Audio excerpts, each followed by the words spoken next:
আজকের প্রথম খবরটা হলো ওয়াকফ আইন 10 এপ্রিল থেকে আন্দোলনে নামছে সংবিধান সুরক্ষা মঞ্চ। শুক্রবার কালো বেজ পরে জুমার নামাজ ধর্না।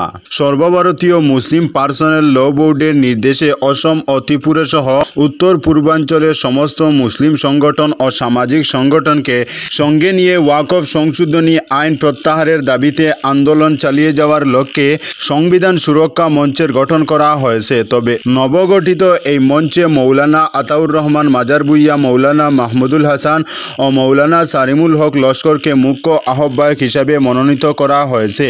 বুধবার নদওয়াতুত তামির আহলে সুন্নত ওয়াল জামাত ও জামাতে ইসলামীর তরফে শিলচরে আয়োজিত এক সাংবাদিক সম্মেলনে মৌলানা আতাউর রহমান মাজার ভূঁইয়া ও সারিমুল হক লস্কররা একথা জানিয়ে স্পষ্ট ভাষায় বলেন, অনতিবিলম্বে ও বিনা শর্তে সংবিধান বিরোধী ওয়াকফ সংশোধনী আইন যতদিন পর্যন্ত প্রত্যাহার করা হবে না ততদিন বিভিন্ন মুসলিম সংগঠন দেশ জুড়ে আন্দোলন চালিয়ে যাবে।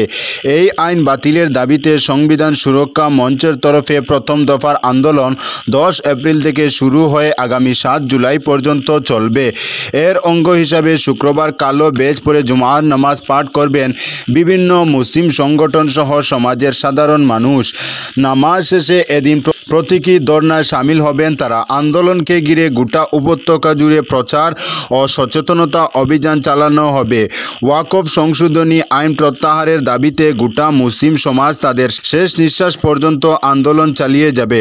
প্রয়োজনে নিজের প্রাণ বিসর্জন দিতেও তারা পিছপা হবেন না বলে কড়া হুঁশিয়ারি দিয়েছেন। তারা বলেন, এই আইন মুসলমান সমাজকে কুণ্ঠাসা করার জন্য আনা হয়েছে, যা সভ্য সমাজে মোটেও গ্রহণযোগ্য নয়।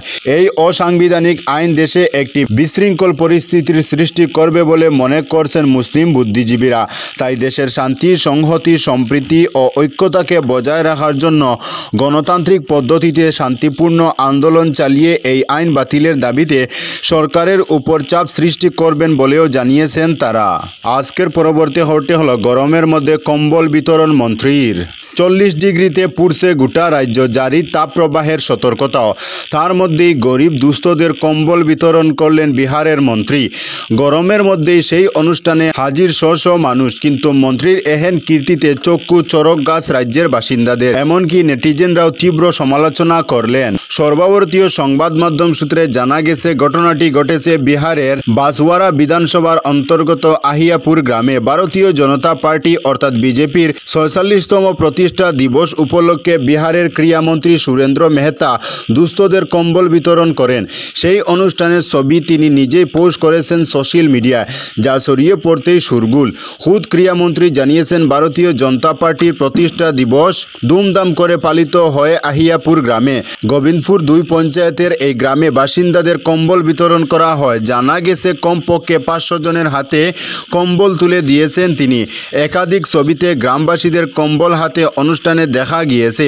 সেই অনুষ্ঠানেই উপস্থিত ছিলেন স্থানীয় একাধিক বিজেপি নেতা। ছবিগুলো হু হু করে ছড়িয়ে পড়তেই বিরোধীরা কটাক্ষ করেন। তাদের দাবি, 25 ডিসেম্বর অটল বিহারী বাজপেয়ীর জন্মবার্ষিকীতে কম্বল বিতরণ করলে গ্রামবাসীরা বেশি উপকৃত হতেন। শুধুমাত্র বুট পাওয়ার লোভে তীব্র তাপ প্রবাহে কম্বল বিতরণ করেছেন মন্ত্রী। সাধারণ মানুষকে বোকা বানাতেই মন্ত্রী এমন উদ্যোগ নিয়েছেন বলে কটাক্ষ করেছেন অনেকেই। আজকের পরবর্তী খবরটি হলো অভিভাবকের অনুমতি নিয়ে লাইভ উন্নবদ্ধ শুনল ইনস্টাগ্রাম। কিশোর কিশোরীদের নিরাপত্তার স্বার্থে ইনস্টাগ্রাম ব্যবহারের ক্ষেত্রে কড়া পদক্ষেপ করল মেটা। মঙ্গলবার মেটার তরফে জানানো হয়েছে, 16 বছরের কম বয়সীরা মা বাবার সম্মতি ছাড়া ইনস্টাগ্রামে নির্দিষ্ট কিছু বৈশিষ্ট্য ব্যবহার করতে পারবে না। যেমন লাইভ স্ট্রিমিং বা নুড কন্টেন্টের দেখার জন্য কিছু বিধিনিষেধ আরোপ করা হয়েছে। মেটা ইনস্টাগ্রামে তাদের 3 অ্যাকাউন্টস প্রোগ্রামটি চালু করেছে সেপ্টেম্বরে, যাতে অভিভাবকরা তাদের সন্তানদের অনলাইন কার্যকলাপ তদারকি করার জন্য আরও কিছু সুবিধাজনক বিকল্প পেতে পারেন। পরিবর্তনগুলি প্রথমে মার্কিন যুক্তরাষ্ট্র, ব্রিটেন, কানাডা এবং অস্ট্রেলিয়ায় ব্যবহারকারীদের জন্য প্রযোজ্য হবে। পরবর্তীতে এটি বিশ্বব্যাপী পৌঁছে যাবে। পরিবর্তিত নিয়ম অনুযায়ী 16 বছরের কম বয়সীদের অভিভাবকদের অনুমতি ছাড়া ইনস্টাগ্রামের লাইভ অপশন ব্যবহার নিষিদ্ধ করা হয়েছে। এছাড়া মেটা একটি ব্লগ পোস্টে জানিয়েছে যেসব নগণ্য ছবিগুলো ঝাপসা করা থাকে সেই ফিচার বন্ধ করার জন্য অভিভাবকদের অনুমতির প্রয়োজন হবে। 18 বছরের কম বয়সী ব্যবহারকারীদের জন্য ফেসবুক এবং মেসেঞ্জারের ক্ষেত্রে সুরক্ষা ব্যবস্থা আরও অপ্রসারিত করা হচ্ছে বলেও জানানো হয়েছে। আজকের পরবর্তী খবরটি হলো হাইলাকান্দি জেলা কংগ্রেস সভাপতির বাসগৃহ ঘেরাও। নির্বাচনের দিন যতই গনিয়ে আসছে ততই উত্তপ্ত হয়ে উঠেছে হাইলাকান্দি কংগ্রেস মহল। টিকিট বন্টন নিয়ে উত্তাল পরিস্থিতি সৃষ্টি হয়েছে। বুধবার জেলা কংগ্রেস সভাপতি শামসুদ্দিন বরলস্করের বাসগৃহ ঘেরাও করেন ক্ষুব্ধ কংগ্রেসীরা।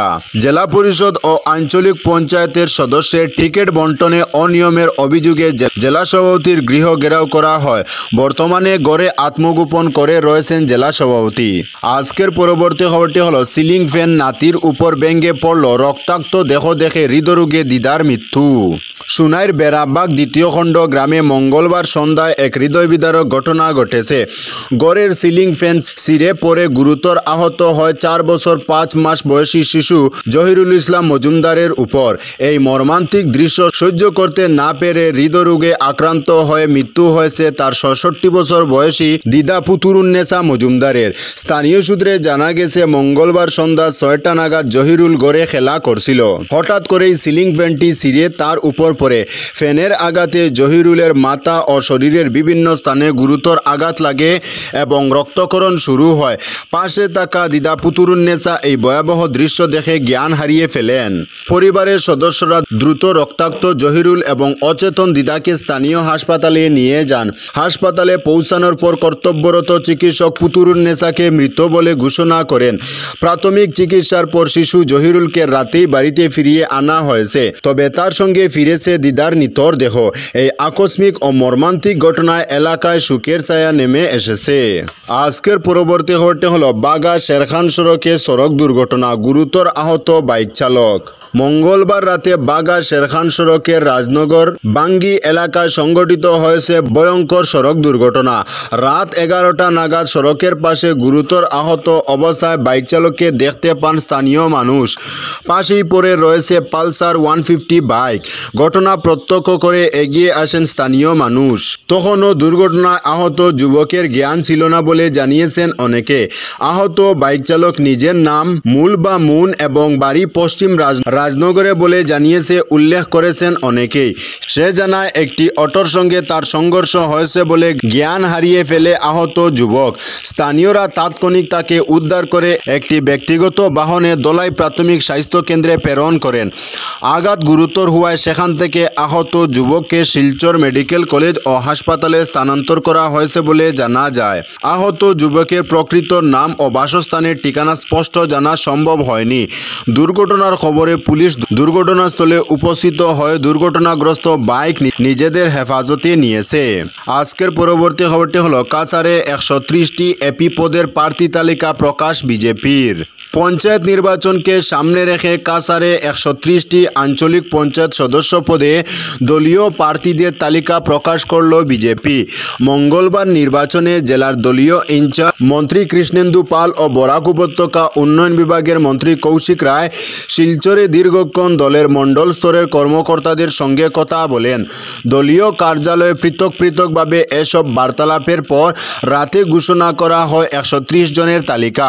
জুট শরিক অগপর সঙ্গে আসন ভাগাভাগিতে জেলায় এবার 162টি আঞ্চলিক পঞ্চায়েত সদস্য পদের মধ্যে বিজেপির ভাগে পড়েছে 147টি, অগপর 15টি। বিজেপির ভাগে পড়া 147টি পদের মধ্যে প্রার্থী তালিকা ঘোষণা করা হলো 130টির।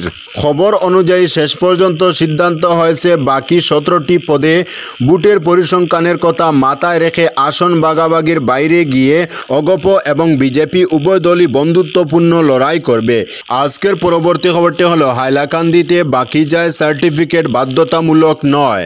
আসন্ন পঞ্চায়েত নির্বাচনে মনোনয়নপত্র জমা দিতে ইচ্ছুক প্রার্থীদের বাকি যায় সার্টিফিকেট বাধ্যতামূলক নয় বলে জানিয়ে দিলেন হাইলাকান্দির জেলা কমিশনার।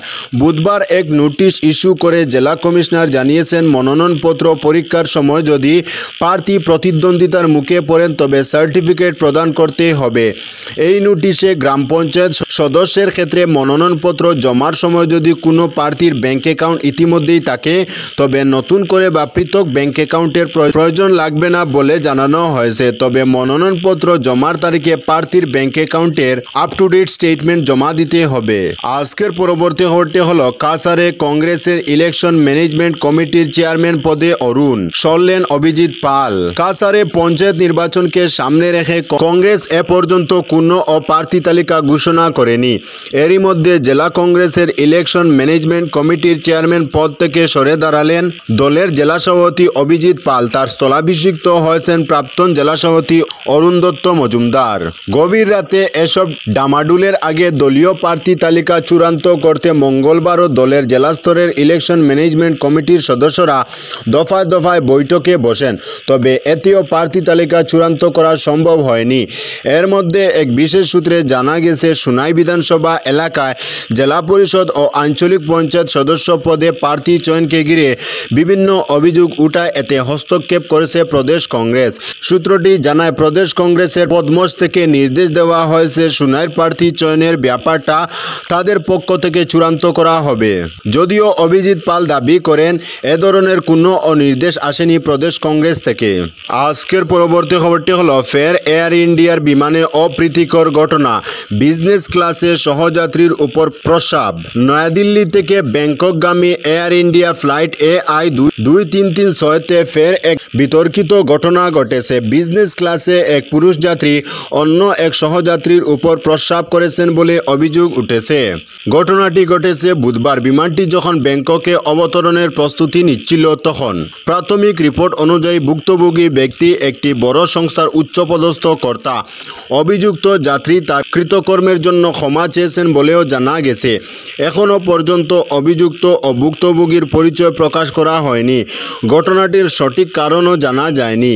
DGCA এই বিষয়ে এখনও কোনো তথ্য পায়নি এবং এয়ার ইন্ডিয়া কর্তৃপক্ষ ও আনুষ্ঠানিকভাবে কিছু জানায়নি। উল্লেখ্য, এটি এয়ার ইন্ডিয়ার বিমানে এই ধরনের প্রথম ঘটনা নয়। এর আগে 2022 সালের 26 নভেম্বর নিউ ইয়র্ক থেকে দিল্লিগামী বিমানে মদ্যপ অবস্থায় এক পুরুষ যাত্রী এক মহিলা সহযাত্রীর উপর প্রস্রাব করেন। তার ঠিক 10 দিন পরে প্যারিস দিল্লি ফ্লাইটে এক যাত্রী আরেক নারীর কম্বলের উপর প্রস্রাব করেন বলে অভিযোগ উঠে। 2023 সালের জুন মাসেও মুম্বাই দিল্লি ফ্লাইটে এক যাত্রী বিমানের ভেতরেই মলমূত্র ত্যাগ করেন এবং তাকেও গ্রেফতার করা হয়। এই ঘটনার পুনরাবৃত্তি এয়ার ইন্ডিয়া নিরাপত্তা ও যাত্রী অভিজ্ঞতা নিয়ে নতুন করে প্রশ্ন তুলেছে। তো বন্ধুরা, আজকের জন্য এতটুকু। পরবর্তী কোনো নতুন ভিডিওতে দেখা হবে, তখন অবধি ধন্যবাদ।